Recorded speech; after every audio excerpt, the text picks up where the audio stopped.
Assalamualaikum warahmatullahi wabarakatuh.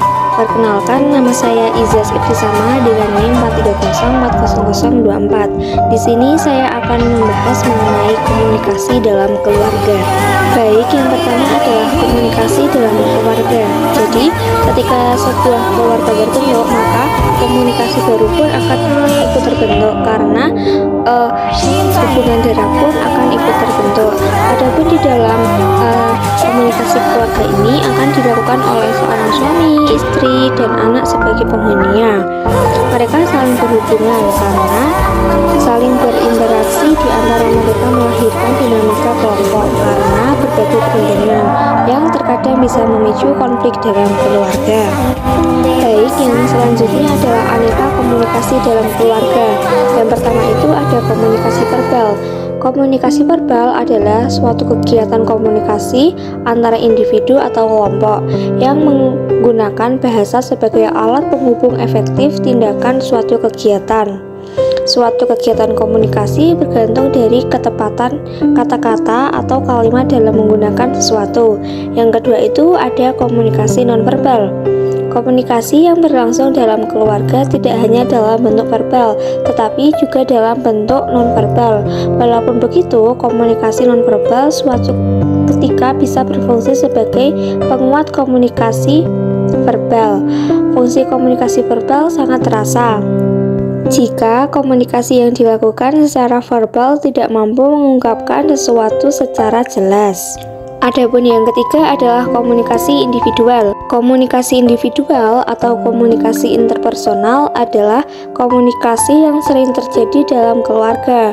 Komunikasi yang terjadi berlangsung dalam sebuah interaksi antar pribadi, antar suami dan istri, antar ayah dan anak, antar ibu dan anak, maupun antar anak dengan anak. Yang keempat adalah komunikasi kelompok. Di dalam komunikasi kelompok ini ada hubungan akrab antara orang tua dan anak sangat penting karena untuk dibina dalam keluarga keakraban. Hubungan itu dapat dilihat dari frekuensi pertemuan antara orang tua dan anak dalam suatu waktu dan kesempatan.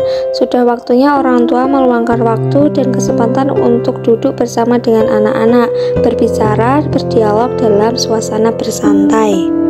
Baik, yang selanjutnya adalah tahap-tahap perkembangan komunikasi keluarga. Di sini ada 3. Yang pertama, keluarga dengan anak-anak prasekolah. Pada tahap ini, dari lahir hingga usia 6 tahun, anak-anak ada pada tahun puncak untuk mempelajari bahasa. Kemampuan berbahasa terutama diperoleh dari keluarga, khususnya dari interaksi antara anak dan pengasuh utamanya, yaitu seorang ibu. Yang kedua adalah keluarga dengan anak-anak usia sekolah. Anak-anak semakin mengalami kebebasan sejalan dengan pertambahan usia. Mereka memperoleh pengaruh tidak hanya lewat komunikasi keluarga saja, yang merupakan kekuatan dominan, tapi mereka juga lewat komunikasi dengan pihak-pihak di luar keluarga. 2 dimensi komunikasi orang tua dengan anak menjadi kepentingan penerimaan, penolakan, dan kontrol otonomi. Yang ketiga ada keluarga dengan anak-anak remaja.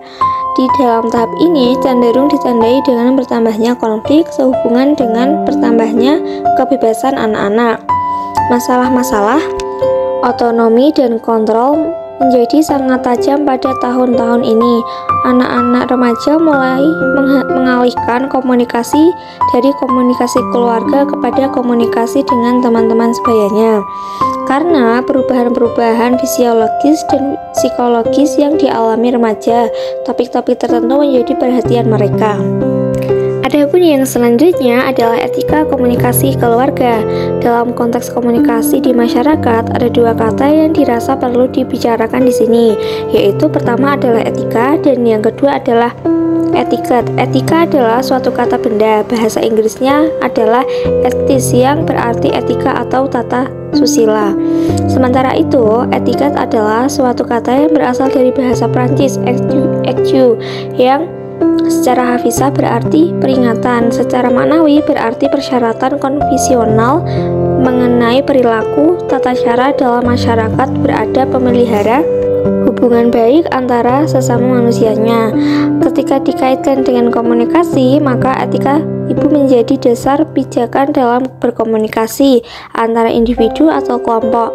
Etika memberikan landasan mengenai moral dalam membangun tata susila terhadap semua sikap dan perilaku individu ataupun kelompok komunikasi. Dengan demikian, tanpa etika, komunikasi itu dinilai tidak etis. Baik, yang selanjutnya adalah faktor-faktor yang mempengaruhi komunikasi keluarga. Yang pertama ada citra diri dan citra orang lain. Citra diri atau merasa diri maksudnya sama saja. Ketika orang berhubungan dan berkomunikasi dengan orang lain, dua mempunyai citra diri, dia merasa dirinya sebagai apa dan bagaimana. Yang kedua itu adalah suasana psikologis. Suasana psikologis diakui mempengaruhi komunikasi.